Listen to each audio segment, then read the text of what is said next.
guys, as Rodwell here. Today I've got, well, starting a playthrough of Firewatch. It is a game that came out not that long ago. It's an indie game, and I don't really know a huge amount about it, which is why I was going to play through it and learn with you guys. So all I really know so far is that it is set in 1989 after the Yellowstone fires, and you are some guy on a watchtower looking out for more fires in the forest, and your only communication is with your supervisor named Delilah. That is like straight off the wiki, and I've seen some sort of like trailers for it and it looks good. So let's start a new game, and yeah, loading screen's decent, should be straight in. I believe there's like a bit of a background bit at the start as well, so we should get a bit of background on the characters, which is nice. No. Panicking, that's really comforting that I'm going to have a good experience in this game. Oh. Boulder, Colorado. What a great name. I see Julia. Oh god, you can click that. Okay. Who's Julia? Ooh, music. She's about your age, late 20s. Laughing with well-dressed professors and grad students from nearby CU Boulder. You, Henry, are out drinking with your pals. You approach her. Boom. You are drunk. Well, when aren't I? Like, you're pretty could seem as quite like blunt but bold, and you could seem pretty confident if you said that. And that's like kind of pussyfooting around it. I'm more straight up than that, I'd say that. You're pretty, she says coolly. You are not. You are a future hangover. What? You reply, confused. Someone should buy you a cheeseburger, she says. She flags down a waiter, and 1 week later, you are Julia's boyfriend. Boom. Fucking did it, didn't I? Oh shit me, I'm in a lift. Got shit to do. Half tutorial, put on a cool backpack, that's decent. I had to turn the graphics down. Well, I just assumed I would, because fucking hell. Can I pick up that? No, okay, let's get in the truck. Is this our truck? Ah, yes. How about the other side? Can I get in the other side? This game is not enjoying my cavalier attitude. Get in, let's get in. Just chuck it in the back, mate. You date for over a year. She drives you absolutely nuts. It's great. You move in, you share an apartment near the school with a view of the mountains. You two drink beers out on the deck. You drink beer just about anywhere. Life is good. Julia wants to get a dog. Good for fucking her. There's a scruffy, undersized beagle. Julia is in love. She wants to bring it into class with her. There's also an intimidating but gentle-eyed German shepherd. Nothing bad could happen to Julia while walking this dog. It's badass. I mean, she likes the beagle, so surely we could get beagle, but the German shepherd named Mayhem does sound pretty badass. Nah, we'll get what she wants. Bucket's a good dog, and a week later you've totally forgotten about the other one. Julia loves him. You love him too. You talk out on the deck. It's summer. 9:30 p.m. and the heat still radiates off the high desert. What do you think about kids? She asks. Kids? They're not very smart, or good at much. I'm saying if you and I have some, a couple of idiots, that would be pretty good. In that case, we should probably get married. Yeah, I would like that, you say. These kids are going to be screwed up enough. It's probably best that their parents are hitched. You say she's absolutely right.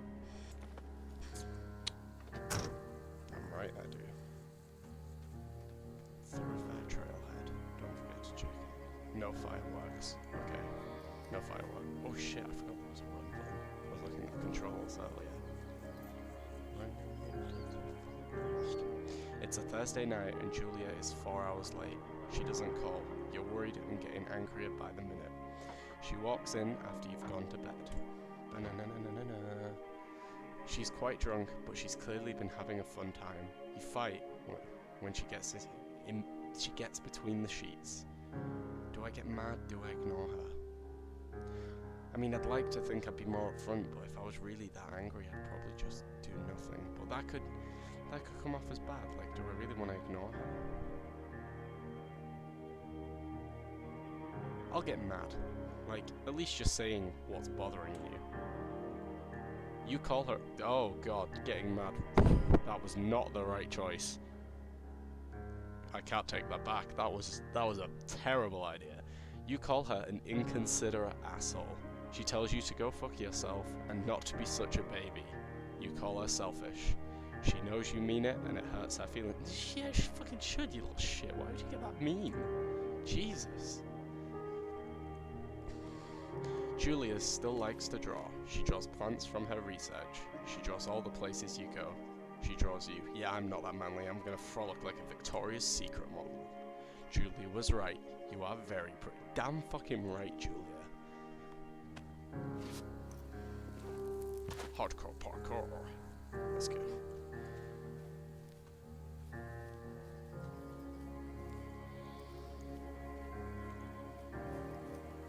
Quite liking the look of this game. It's quite nice. 2 forks. Fire out. Oh god, I think he's flashing back from before, because 1982. During the summers, you and Julia enjoy walking Bucket at night. There's a festival in town. It brings folks from faraway places. One of them tries to mug you with a knife. Not today, mate. Bucket gets kicked. Dog, Julia yells. She gets flustered and has trouble speaking when she's stressed. You confront the attack. I'm gonna beat him the shit down. Kick my dog? Stress my lady? Never, mate. Your arm gets cut up, but you beat the guy to a pulp. You don't feel very tough. You cry your eyes out before the cops show up. Julia asks to take a different path from that day forward. You say okay. You don't want to go that way either. From then on, you walk by the river. That makes sense. You won't want to walk the same way you did to get mugged. That'd be pretty. 1984. The plans to have kids get waylaid by work. Julia gets offered a job at Yale. Well, that's sick. Like, Yale's amazing. Yale is in Connecticut, 2,000 miles away. It's a great job, associate department chair. She wants to move. You absolutely do not. Well, I don't want to convince her not to take the job, because it's a good job, but she shouldn't have to commute back and forth. We could, like, meet in the middle, but I can't. I really don't know. I'm gonna do that. You ask her if she'll commute back and forth. You don't want to move to Connecticut. She says that'll be hard, but she'll do it if you won't move. You tell her not to pass up on it if that's what she wants. She flies back to Boulder 3 times. That's not too bad. That's actually not too bad. Fuck that. Julie is sent home from Yale on pale deed after having an episode. She lost it on a colleague for borrowing books that were important to her research. She didn't remember she had happily loaned them to him just 2 days prior. Aww. She was found crying in a stairwell. You say that maybe you guys should talk to someone about it. You make macaroni and drink wine. And no, I'm gonna say we try and solve it. After seeing multiple doctors and having many tests, they are worried Julie might be suffering from early onset dementia. She is 41. You both decide to keep it a secret for now.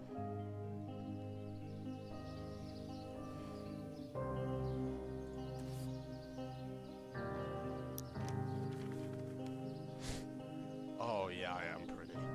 And naked. Bucket is getting older. Julia comments that it's kind of nice because he gets in less trouble around the house. A week later, she goes back to the university.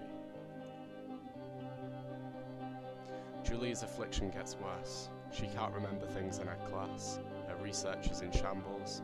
She drives her car to the next town over for no particular reason and has to be brought home by the police. She is devastated. She is sent home on permanent medical leave.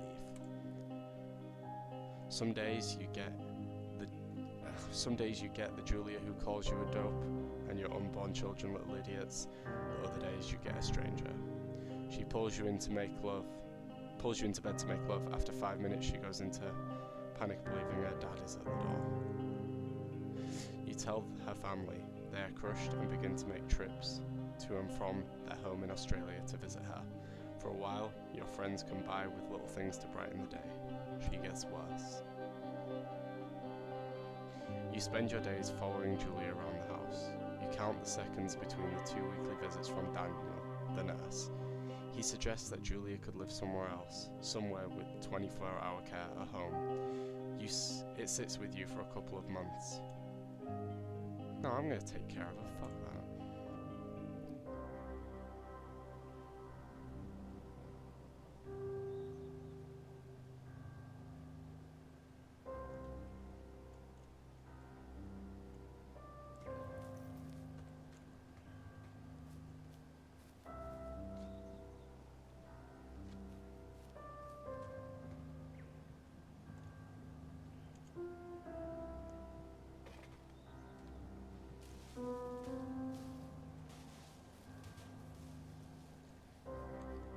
It's impossibly hard.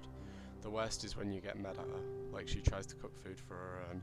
You can't do anything without her, and she can't do anything without you. When she goes to sleep, you stay up for a few hours, drinking on the deck, watching baseball in the summer, college basketball in the winter, drinking then too. You start going out after you put her to bed. The first time you do it, you worry about her getting up and walking around while you're gone. You put a chair in front of the bedroom door. I mean, that's better than just hoping she doesn't get up, I guess. But what she needs to wait. You go to the same bar, boring end of Pearl Street. It's nice there. Over time you tell Sheila, the bartender, everything. It's a huge way off. You're home in bed at 1 AM, a couple of nights a week. You look forward to those nights. It's dumb. One night you are stopped at a DUI checkpoint. You blow a 0.1. And you are taken to jail for the night. You consider trying to hide it, but you tell your sister-in-law, Susan. Julie's parents take the next plane from Australia. They can't believe the state your house is in. They tell you Julia is going to live with them. You don't argue. You say you'll visit soon. A few weeks go by. Summer is coming, and you see an ad in the paper for a job. You take it.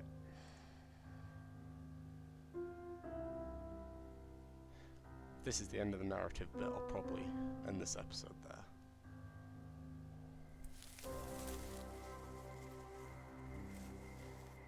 Yes, I'm going to end this episode there. Thank you for watching, guys. That has been the start of Firewatch, and I'll come back with more episodes soon because I really want to see how this turns out.